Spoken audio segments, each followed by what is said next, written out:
In this lesson, we're going to review how to identify a buffer, how to calculate the pH of a buffer, and then something new, what happens when I add either a strong acid to a buffer or a strong base to a buffer.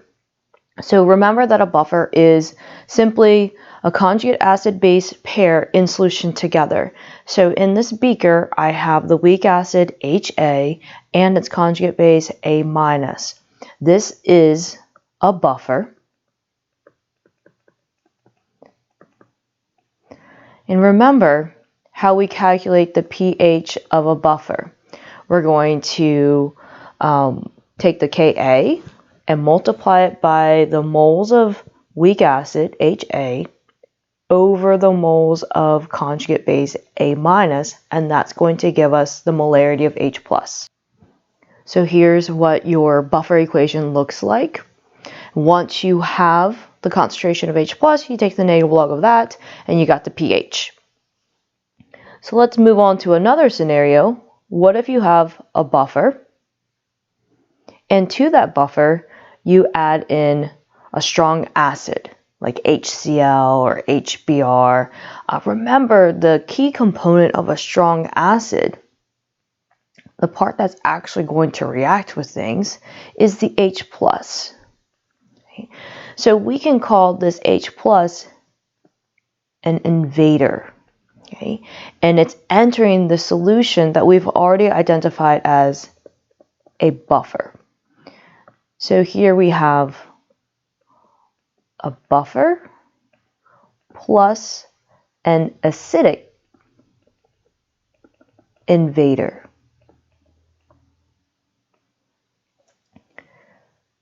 So let's write the balance net ionic equation for when you have an acidic invader reacting with a buffer. So I know that the acidic invader is the H+ ion. And when it hits this solution that contains our buffer, it's going to react with only one component of our buffer. And since this is an acid, okay, H+ is an acid, it's going to react with the base of our buffer. And looking here at our beaker, the base of our buffer is A-.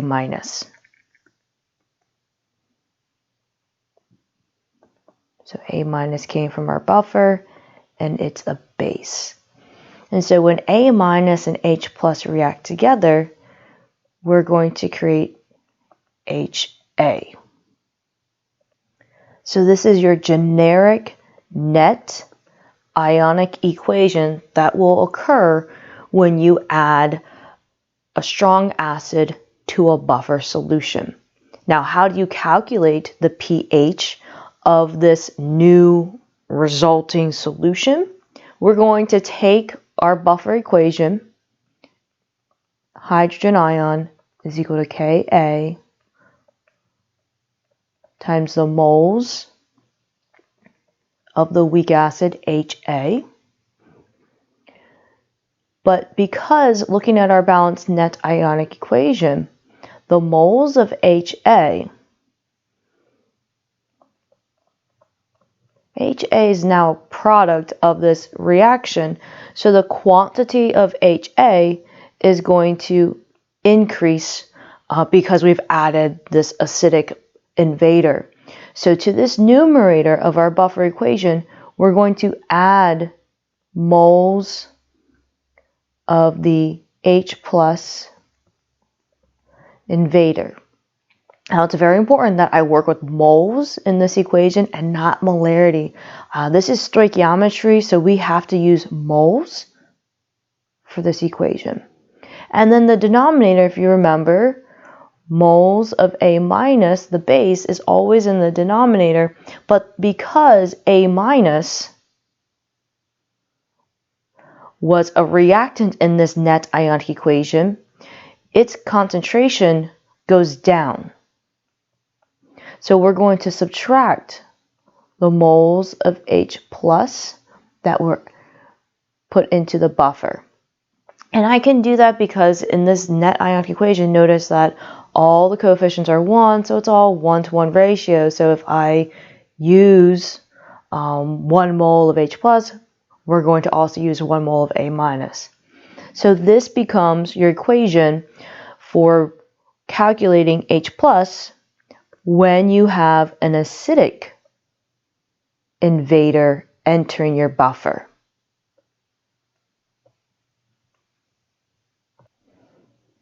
Okay, and then a third scenario.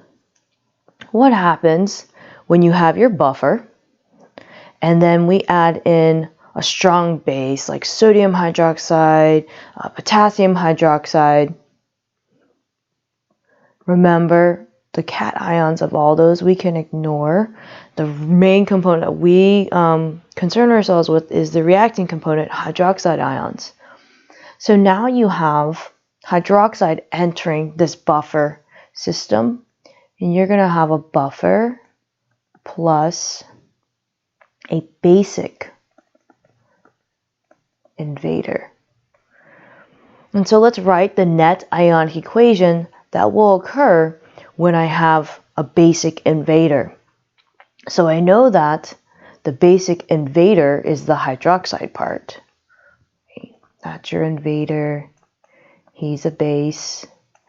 Now let's determine what part of our buffer is going to react with this additional hydroxide.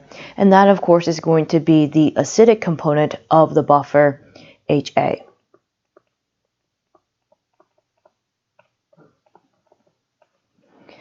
And when these react together, the H from the acid is going to join the hydroxide, and you end up making H2O and the conjugate base A-. And so this is your net ionic equation for any time you have a buffer and a basic invader.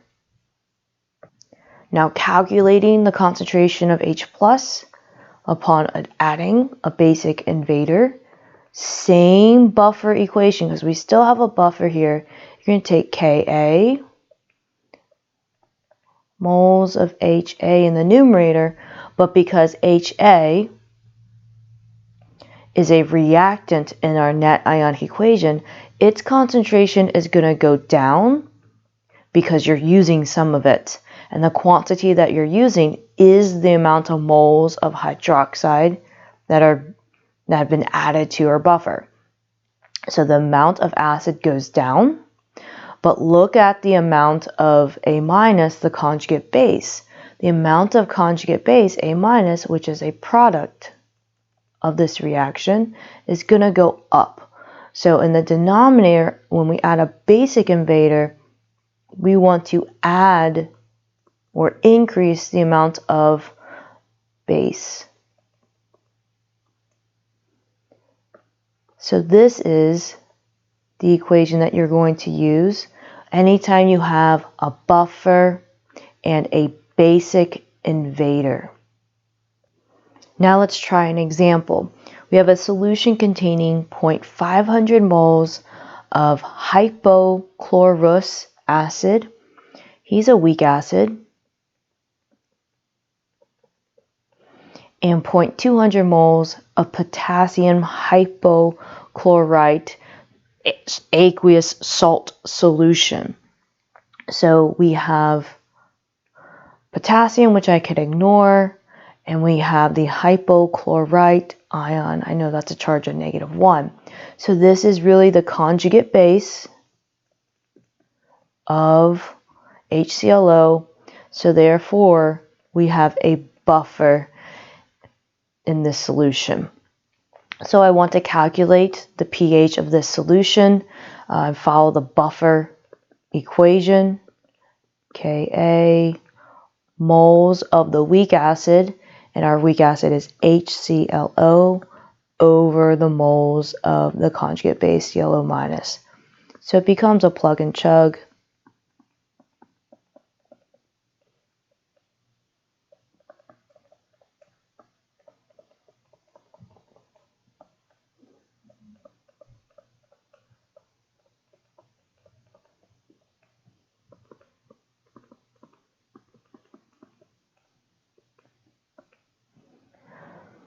The mole ratio ends up being 2.5.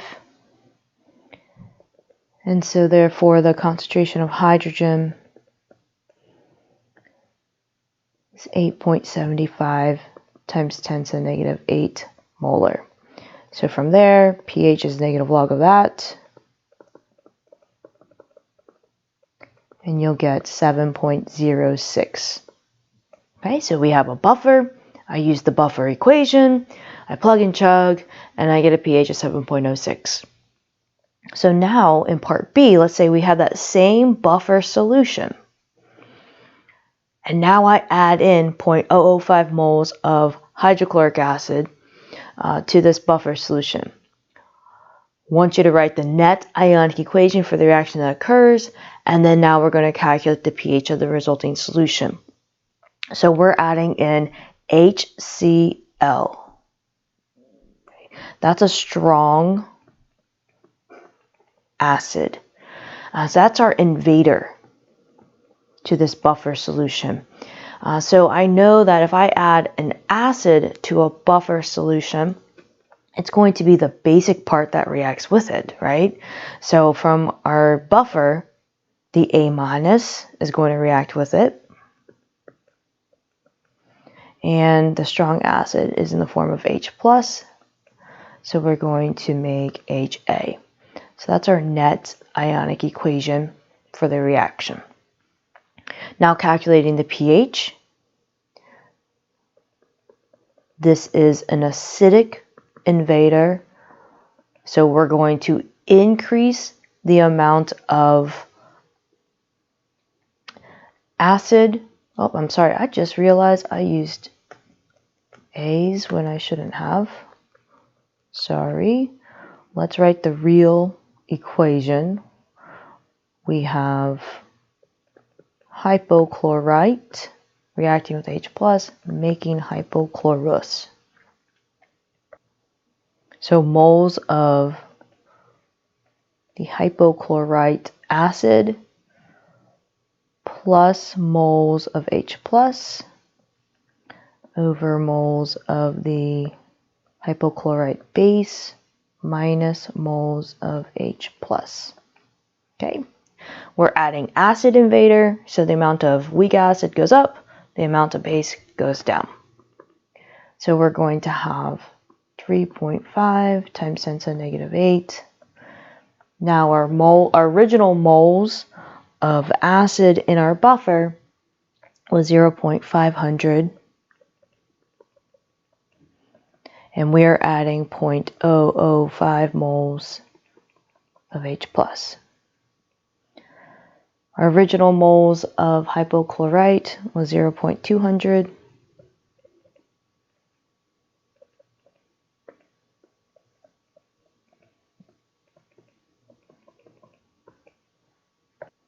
So our ratio inside reduces down to 0.505 over 0.195. And finishing up our calculation, remember we're not rounding our numbers. We're continuing to use our numbers in our calculator. So take the negative log of our hydrogen ion concentration. We're going to get a pH value of 7.04. And if I compare that to our pH from part A, the original buffer, I'll notice two things. Number one, the pH went down. That makes sense because we added acid, so the pH should decrease. Number two, though, it didn't increase by that much, and that's the whole job of a buffer. It's going to resist a very drastic or significant change in pH. Even though we're adding in an invader acid, the pH isn't going to change very much. So let's try another example problem. Same buffer solution as part A, but to this original buffer solution, this time we're going to add in sodium hydroxide, which I know is a strong base. And they want us to do the same thing, write the net ionic equation for the reaction and calculate the pH of the resulting solution. So we have a strong base invader. So for the net ionic equation, the invader is hydroxide, I don't care about the sodium. And it's going to react with the acid part of our buffer, which is the hypochlorous acid. Acids give away their hydrogens, so the hydrogen is going to leave the acid and join hydroxide to make water, and you're going to be left over with the conjugate base hypochlorite. So there's your balanced net ionic equation for this reaction. Now for our pH calculation, we're still going to have a buffer, Ka, moles of the weak acid on the top. But now I had to think about what happens to the amount of weak acid in our buffer. It goes down slightly because some of it is being used to react with our invader hydroxide. So we're going to subtract out moles of hydroxide from the numerator.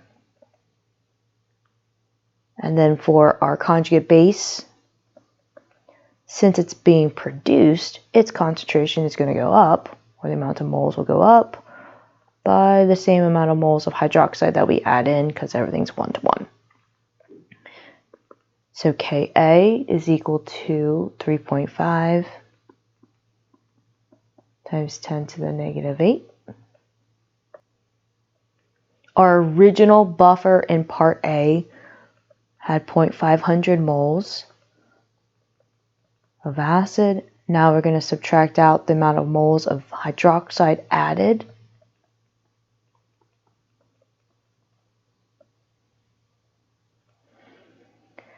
And then in the denominator we had originally 0.200 moles of the conjugate base. Now we're going to add 0.010 moles of the hydroxide. Okay, clean this up a bit. 3.5 times 10 to the negative 8. That mole ratio inside becomes 2.333. So our hydrogen concentration is 8.167 times 10 to the negative 8. And so I take the negative log of that to get the pH, and we will get 7.09. Some things to note. Number one, the pH in comparison to the original buffer solution in part A, the pH is now a little bit higher because we added base, and now, but it didn't change by that much because again, we were working with a buffer solution and buffers resist a large change in pH.